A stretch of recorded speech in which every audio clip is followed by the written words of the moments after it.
If you're around my age, and I'm 62, you may remember a company called the Scholastic Book Company. I loved this company. This was the company that allowed students or gave the opportunity to students to buy books in the classroom. And what would happen is the company would send out their catalogs, and your homeroom teacher would distribute these catalogs to the students. We take the catalog home, pick out the books we wanted, get the money from our parents, and bring the order form back with our money for the books. That was my second favorite day at school. My favorite day, absolute favorite day of school when I was in elementary school, was the day that the books were delivered. My name is Donna, and I talk about things in retirement. I've been retired for the last 6 years. I retired in June of 2019, and I've just been doing things. Anyway, the teacher, the homeroom teacher, would then pass out the books. And many students had ordered 1, 2, 3 books, and she'd pass out those books. And the teacher would give me the box that all the books came in. And the reason for that was because I had ordered so many books that I needed the big box to carry those books home. I love books. I loved books then, I love them now. One of the things that I would do, I thought this was a great idea. My mom just thought I was a messy kid. That I just my sister and I shared a room, and her side was always neater than mine. The reason for that was because I loved books so much that I had books spread out all over my bed, on the floor next to my bed. I would crawl under the covers, and I would be surrounded by all the books that I was reading, and the notebooks and the diaries of I loved reading and writing. So I thought the best way for me to fall asleep was surrounded by the books that I loved. Well, I was thinking about that a few days ago, and I'm looking at my bookshelves because I've started giving away so many books because I've got too many. I've got way too many books.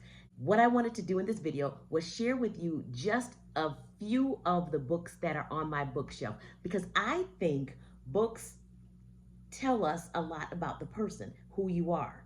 And I'm really not sure sometimes exactly what my books are saying about me, because they're pretty diverse and I love them all. So I wanted to share a few of them. I just pulled off the shelves just a bunch of books, no particular order or anything. I just grabbed books off the shelves that I've read, and I brought them here to share with you. Here's the first one: Quotes.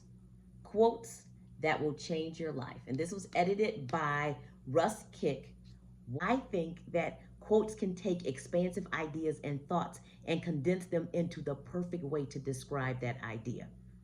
And one of my favorite quotes is by George Eliot. And he said, "It is never too late to be what you might have been." Next book is What I Know Now. And this was edited by Ellen Spraggins. Ellen Spraggins. In this book, many famous women were interviewed, and what they were doing was writing a letter to their younger selves. What advice would you give your younger self? I enjoyed the book because it made me think about what would I tell myself. And as a matter of fact, I did that exercise too. And I wrote a letter to my younger self. I wrote a letter to myself when I was about 18. And next up, Tuesdays with Morrie. I have read this book, I think 3 times. I just enjoy it so much. And it's really life lessons that an older dying man gives to a young, career-oriented man. It's great. Mitch Albom is the author and the young man in the stories. Next up is The Alchemist by Paulo Coelho. Outstanding book, engaging life lessons. A young boy, Santiago, leaves Spain to go to the pyramids to seek out this buried treasure. And along the way, he meets people and learns a lot about life in the process. Outstanding. Dinner with a Perfect Stranger. Now, this book I really enjoyed because I really liked the premise. Because what happens is the protagonist, his name is Nick, and he receives a letter in the mail from Jesus inviting him to have dinner. Well, Nick thinks that these are his colleagues at work pulling a prank on him. He decides, you know what, I'll play along, I'll go to the restaurant, I'll meet the person. He does, and there's a man waiting for him at the table. That conversation deals with faith and God's love and grace. Next up is John Grisham, Ford County. I am a John Grisham fan. I have read several of his books. This one I enjoy because it's a collection of short stories. These characters, they're memorable characters doing all sorts of things in Ford County, Mississippi. Great book. Well, here's an interesting story as well. My sister, a few weeks ago, my sister went to an estate sale. While she's there, she calls me because she goes into one of the rooms in the house and it's full of books. And she says, Donna, there are tons of John Grisham books. Do you want them? I said, buy them all. And she did. So now I have a stack of John Grisham books. Next is The Dip by Seth Godin. Very small book, wonderful book to read if you're trying to decide whether you should continue on a certain path or whether you should change course. I thought about that with respect to my YouTube channel because I had become pretty discouraged because I thought all the YouTubers that I followed were just so much better than I was, that I just don't have this YouTube. I don't have the YouTube talent. Should I just quit this and do something else? I did stop for over a year. And then I came back to it and I read The Dip. And I thought, do I stop or do I continue on? This is just the hardest part. I decided to continue on. Next is On Writing Well. And this is by William Zinsser. This book was helpful to me because it helps with becoming a better nonfiction writer. Good book, engaging book. Next up, I'm going to do these three together because even though I enjoy a variety of genres, I love memoirs and cookbooks. Those are like my favorite genres. When they're combined, I really love it. And these three books combine recipes with stories. And they are You Were Always There by Danielle Curtis. She's a chef, and her story centers on marriage and having her own businesses and a family and her feelings when things weren't going well. She felt like that God just wasn't seeing her or just wasn't there. And she learned during all of these experiences that he was there all along. Wonderful recipes are in there too. The other one is A Homemade Life by Molly Weisenberg. And she was a young student in grad school, if I recall correctly, when her father passed away. Left school and returned to Paris, where she had gone with her family for vacation. And she walked the streets that she would walk with her father when they would go to this bakery. That was the beginning of her writing and her memoir and recipes as well in A Homemade Life. The third book, Maya Angelou, Hallelujah, The Welcome Table. Absolutely fantastic book. As many of you probably know, her life was so fascinating. So she has wonderful stories and she has great recipes. I've made some of them. Just a wonderful read. So next up is Storyworthy by Matthew Dix. He is a tremendous storyteller and I love storytelling. This book is a wonderful book for teaching you how to tell stories and the source for those stories being ordinary moments in life.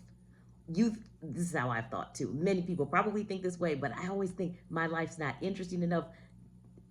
Famous people have these extraordinary stories to tell because they have these fabulous things that are happening to them.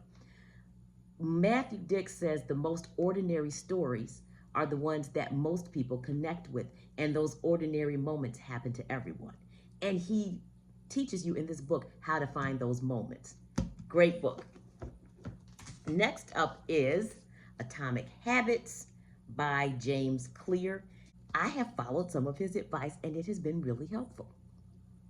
This book is one of the most surprising books for me.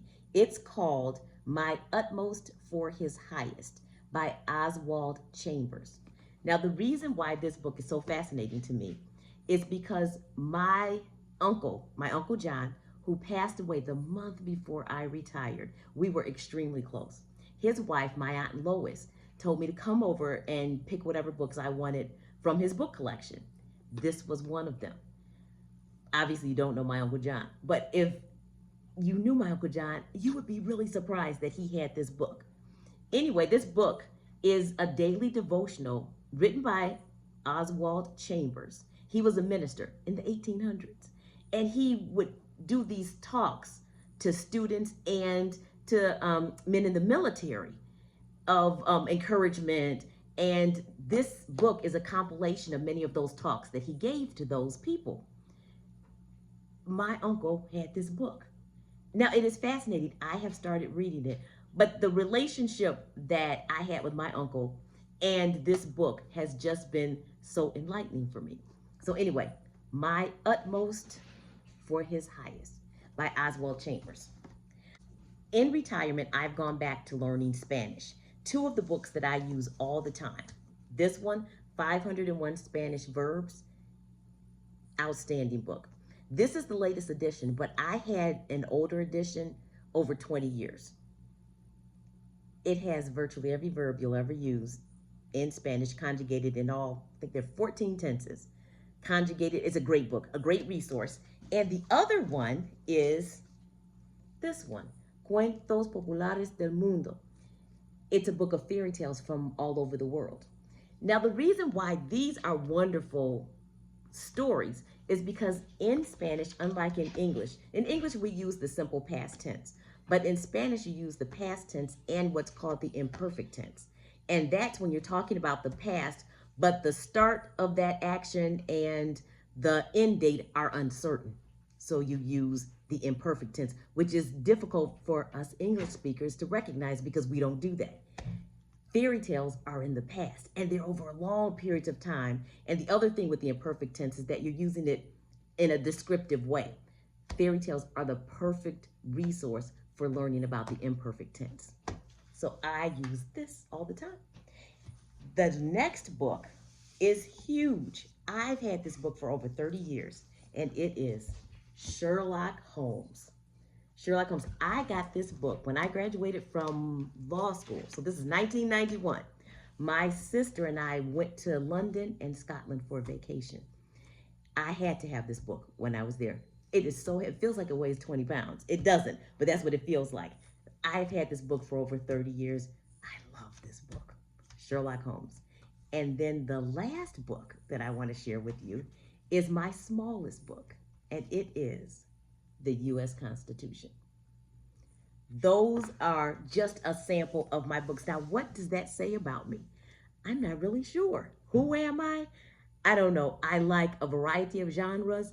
I love fiction, nonfiction, memoirs, cookbooks. So I hope that you enjoyed this video and that maybe you could figure out like what kind of person do you think I am with this variety of books. And this is just a small sample of the books that I have.